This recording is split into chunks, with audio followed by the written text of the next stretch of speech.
Salut, salut! Soyons honnêtes, qui n'aime pas manger? Mais est-ce que vous vous êtes posé la question sur le devenir des aliments une fois que votre repas est terminé? Aujourd'hui, nous allons découvrir le système digestif, cet ensemble d'organes qui nous permet de transformer les aliments en nutriments et bien sûr en énergie. Comment fonctionne-t-il exactement? Quels sont ses secrets? C'est ce que nous allons voir ensemble dans cette vidéo. Tous les aliments comme le chocolat, le lait ou les patates sont constitués de molécules complexes. Et le but de la digestion, c'est de simplifier ces molécules complexes et de les rendre plus petites pour que notre corps puisse les utiliser. Par exemple, si nous regardons de plus près la patate, cet aliment est constitué d'amidon, entre autres molécules bien sûr. Et comme vous pouvez le voir, une molécule d'amidon est constituée de plusieurs hexagones.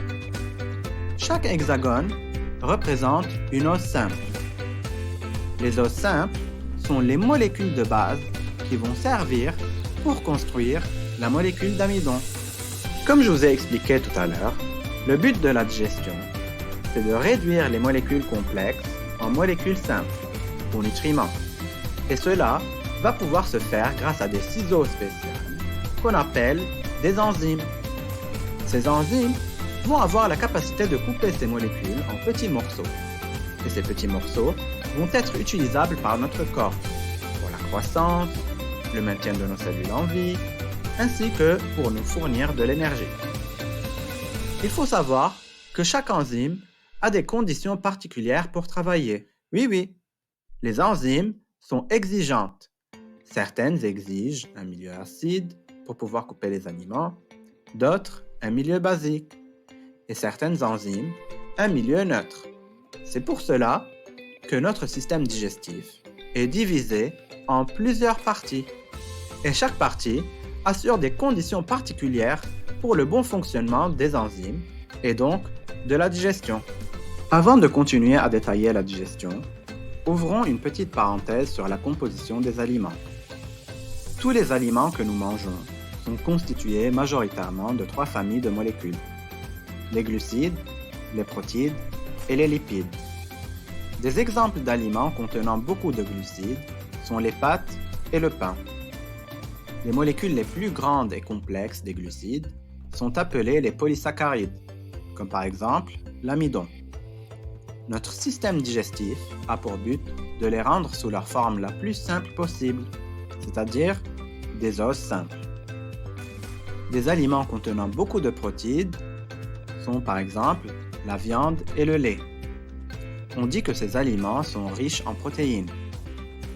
Une fois que la digestion est terminée, les protéines se transforment en acides aminés.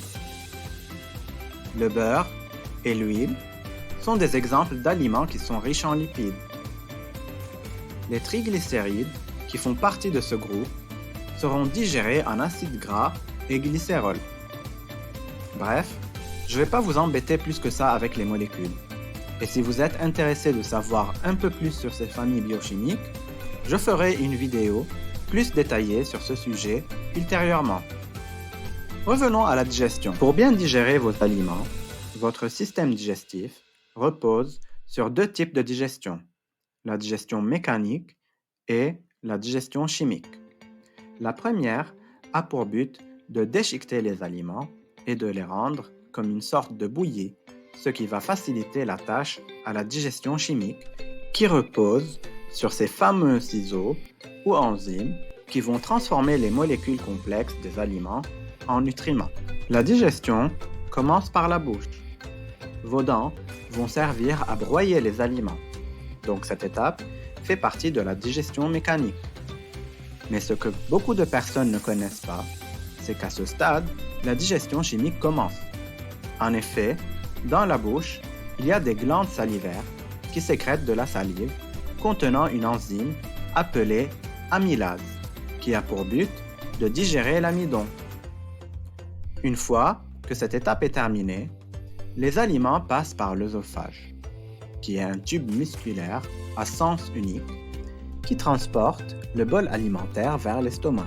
Les aliments sont mélangés au suc digestif présent dans l'estomac.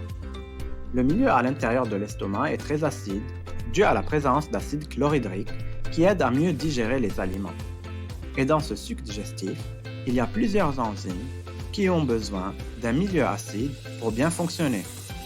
On cite, à titre d'exemple, la pepsine qui digère les protéines. Vous pouvez remarquer qu'au bout de l'estomac, il y a des sphincters. Le premier a pour but d'empêcher l'acide dans l'estomac de remonter vers l'œsophage, car comme c'est très acide, si ça remonte dans l'œsophage, ça peut le brûler. En effet, l'estomac est bien équipé pour lutter contre cette acidité élevée, mais ce n'est pas le cas de toutes les autres parties du système digestif. Et le deuxième sphincter a pour but de laisser passer le bol alimentaire une fois que la digestion dans l'estomac s'est terminée. Une fois les aliments traversent ce sphincter, ils arrivent dans l'intestin grêle, un organe qui fait 6 à 7 mètres de long. Pour réduire l'acidité du bol alimentaire arrivant dans l'intestin grêle, la bile, qui est produite par le foie et stockée dans la vésicule biliaire, est sécrétée au niveau de l'intestin grêle, ce qui augmente le pH et rend les conditions basiques dans l'intestin.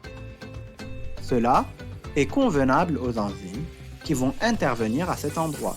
En plus de l'augmentation du pH, la bile a pour but de rendre les lipides solubles dans l'eau pour faciliter leur digestion. Donc, la bile joue le rôle d'un émulsifiant. À cela vient de s'ajouter des enzymes sécrétées par le pancréas, comme les lipases, les protéases et les amylases, qui ont pour but de continuer la digestion des aliments qui n'ont pas été digérés auparavant. Une fois la digestion des aliments est terminée, les nutriments doivent passer dans le sang pour qu'ils puissent être transportés afin de nourrir les autres organes de notre corps.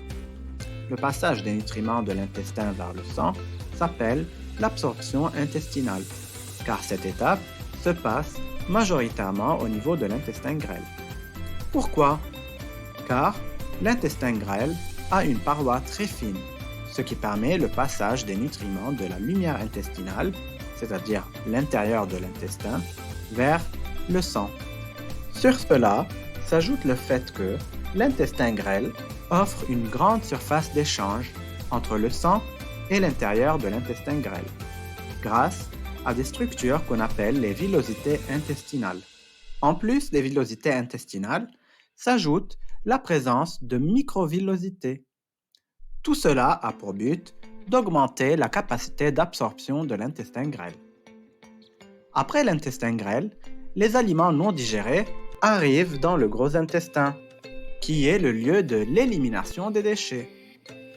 C'est dans le côlon qu'une partie des aliments va subir la fermentation, c'est-à-dire les bactéries vont manger les restes non digérés et vont produire des gaz comme le méthane, le dioxyde de carbone et l'hydrogène. Ces gaz sont à l'origine des flatulences, ces bruits et odeurs, parfois gênants, qui s'échappent de temps en temps de notre anus.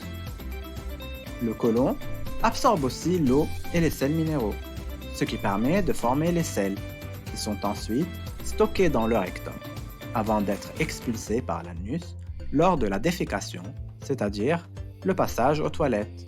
Voilà, vous savez presque tout sur le système digestif.